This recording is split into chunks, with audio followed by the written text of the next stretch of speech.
இன்றைக்கு இந்து முன்னணி பேரியக்கத்தினுடைய மாநில தலைவர் காடேஸ்வரா சுப்பிரமணியம் அவர்கள் காவல்துறையினுடைய அராஜக போக்கு காரணமாக, அவர்களுடைய பலப்பிரயோகம் காரணமாக அவருடைய நெஞ்சு பகுதியிலும் கால் பகுதியிலும் காயம் ஏற்பட்டு இன்றைக்கு இங்க திருப்பூர் அரசு மருத்துவமனையில அட்மிட் ஆயிருக்காரு. இந்து முன்னணி பேரியக்கத்தினுடைய மாநில பொதுச் செயலாளர் திரு கிஷோர்குமார் அவர்களும் திரு செந்தில்குமார் அவர்களும் கைது செய்யப்பட்டிருக்காங்க. தமிழ்நாட்டில் சர்வாதிகார பாசிச ஆட்சி நடக்குது. இந்த ஆட்சி இந்துக்களுக்கான ஆட்சியா இல்ல, இந்துக்களுக்கு விரோதமான ஆட்சியா இருக்கு. இன்றைக்கு பெருமாநல்லூர்ல பக்கத்தில் இருக்கக்கூடிய ஒரு கிராமம், அந்த கிராமத்தினுடைய பேர் என்ன சொல்லுங்க, ஈட்டி வீரம்பாளையத்துல குமரன் குன்றுன்னு சொல்லிட்டு அங்க முத்துக்குமார சுவாமி கோயில், அந்த முத்துக்குமார சுவாமி கோவிலுடைய அந்த இடத்துல ஒரு 100 ஆண்டு பழமையாக அங்க வழிபாடு நடந்துட்டு இருக்கு. சிலைகள் வச்சு வழிபாட்டு இருக்காங்க. அதன் பிறகு கொஞ்சமா அந்த இடத்துல ஒரு ஷெட்டு போட்டிருக்காங்க. அந்த இடத்துல ஒரு அழகான தினசரி வழிபாடு பூஜை எல்லாம் போயிட்டு இருக்கு. ஆனா இதை பிடிக்காத சில பேர் என்ன பண்ணிருக்காங்க, இதுக்கு முன்னாடியே அங்க இருக்கக்கூடிய கிராம மக்களை ஏமாத்தி அவர்களை நயவஞ்சகமா அவங்க கிட்ட பேசி, அது அரசாங்கத்தினுடைய நிலம், நான் பட்டா வாங்கி தரேன்னு சொல்லிட்டு அவங்க கிட்ட பணம் வாங்கி கொண்டு பட்டா வாங்கி தருவதாக ஏமாற்றி இருக்காங்க. சில பேர் பட்டா வாங்கியிருக்காங்க. இதுக்கு பின்னணியில இருந்து சில கம்யூனிஸ்டுக்காரங்க தொடர்ச்சியாக அந்த கோவில் வர்றது அவர்களுக்கு பிடிக்கல, கோவில் காரணமாக வழிபாடு நடப்பது அவர்களுக்கு பிடிக்காத ஒரே காரணத்தினால இது ஒரு புகாரா மாத்துறாங்க. அதன் பிறகு கடந்த 2025 10வது மாசம் 10ஆம் தேதி நீதிமன்றத்துல ஒரு தீர்ப்பானது வழங்கப்படுகிறது. அந்த கோயிலுக்கு சாதகமா, அந்த ஊர்ல இருக்கக்கூடிய மக்களுக்கு சாதகமாக கோவிலுடைய அந்த நீதிமன்ற தீர்ப்பு ஒண்ணு, அந்த கோவிலை எந்த விதத்துல இடையூறு செய்யக்கூடாது, அகற்றக்கூடாது. இடையூறு செய்யக்கூடாதுன்னா அகற்றக்கூடாதுன்னு அர்த்தம். 2வது, ஏற்கனவே ஏதாவது பட்டா கொடுக்கப்பட்டிருந்தா அந்த கோவில் அந்த நிலத்துல அந்த கோயிலுக்கு பக்கத்துல அந்த பட்டாவை எதையும் கேன்சல் பண்ணக்கூடாது, அதை இடையூறு செய்யக்கூடாது.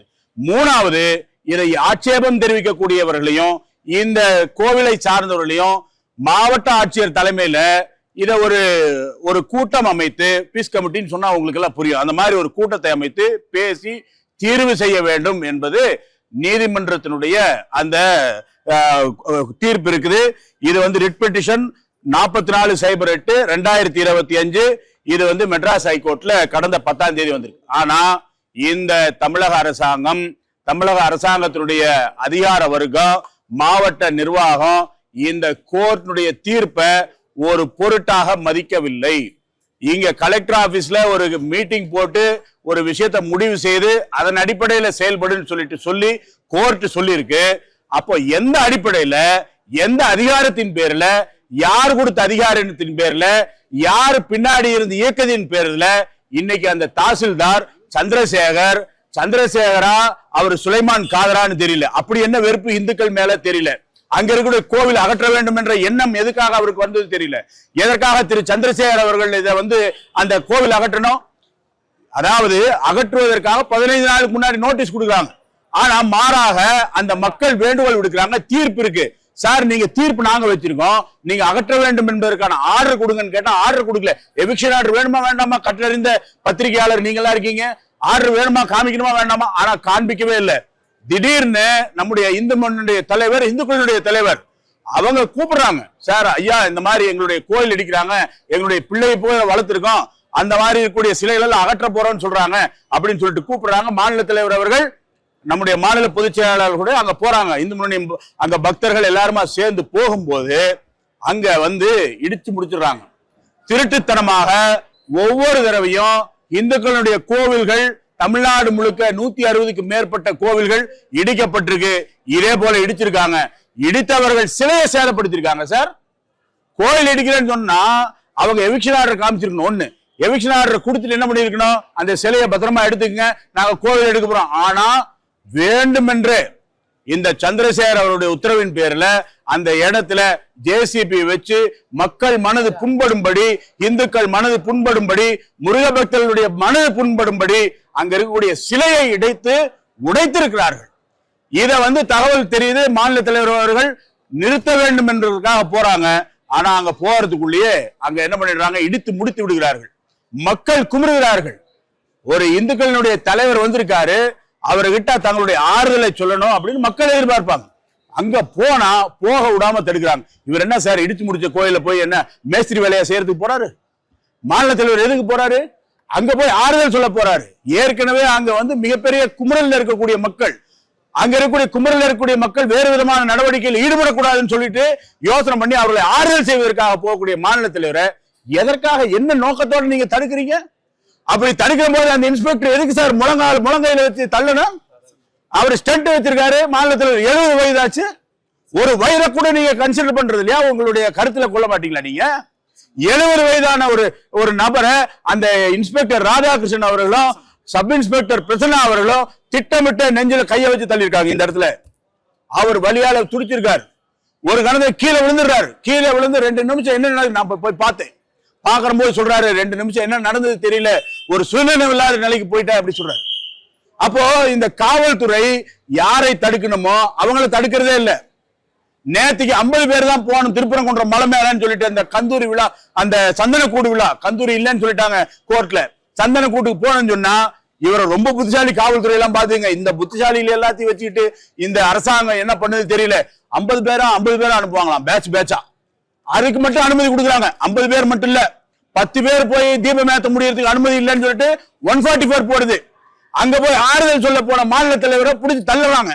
அப்ப திட்டமிட்டு இந்துக்களுக்கு எதிராக இந்த செயல் நடந்து கொண்டிருக்கிறது. இன்றைக்கு அந்த மக்கள் பெருத்த துக்கத்துல இருக்காங்க.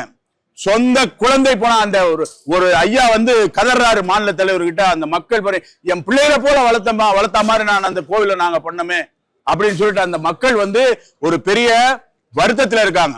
அதன் பிறகு அங்க இருக்கக்கூடிய மக்களுடைய அந்த இதோட சேர்ந்து அங்க ஆர்ப்பாட்டம் நடத்தின நம்முடைய மாநில பொதுச் செயலாளர்களை கைது செய்திருக்காங்க. அங்களுடைய மக்களை கைது செய்திருக்காங்க, மண்டபத்தில் அடைச்சு வச்சிருக்காங்க. இதை இந்து முன்னணி இயக்கம் சும்மா விடாது, ஞாபகம் வைத்துக் கொள்ளணும். நீ அதுதான் சொல்றேன், சும்மா விடாது. நிச்சயமாக இதுக்கு ஒரு பெரிய நடவடிக்கை இருக்கும். அந்த இடத்துல மீண்டும் கோவிலை அரசு கட்டித்தரணும். தாசில்தார் அதுக்கான பணத்தை கொடுக்கணும். நாங்க நிச்சயமா நீதிமன்றத்துக்கு செல்வோம். இது கண்டெம்ட் ஆஃப் கோர்ட், கோர்ட்டினுடைய நடவடிக்கையை மீறி அவர்கள் செய்திருக்கிறார்கள்.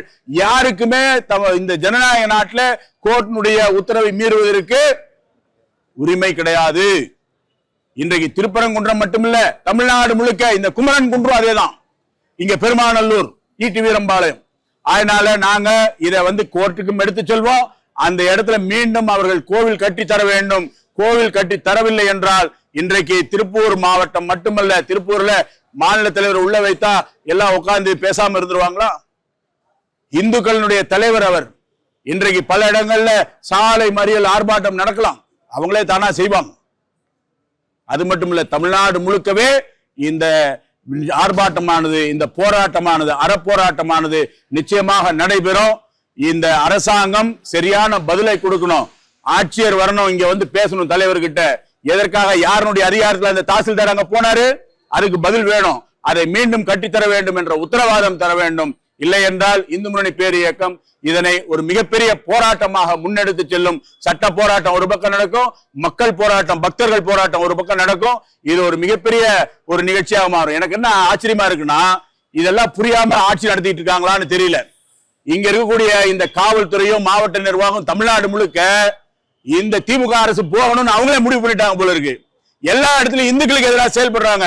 ஒட்டுமொத்த இந்துக்களும் இன்றைக்கு இருக்கக்கூடிய இந்த திராவிட மாடல் திமுக அரசுக்கு எதிராக இருக்கிறார்கள். இந்த நேரத்தில் நாங்கள் சொல்லிக் கொள்கின்றது, மக்கள் விழிப்படைந்து விட்டார்கள். சரியான நேரத்தில் சரியான பதில் கொடுக்கப்படும். நிச்சயமாக அது நடக்கும்.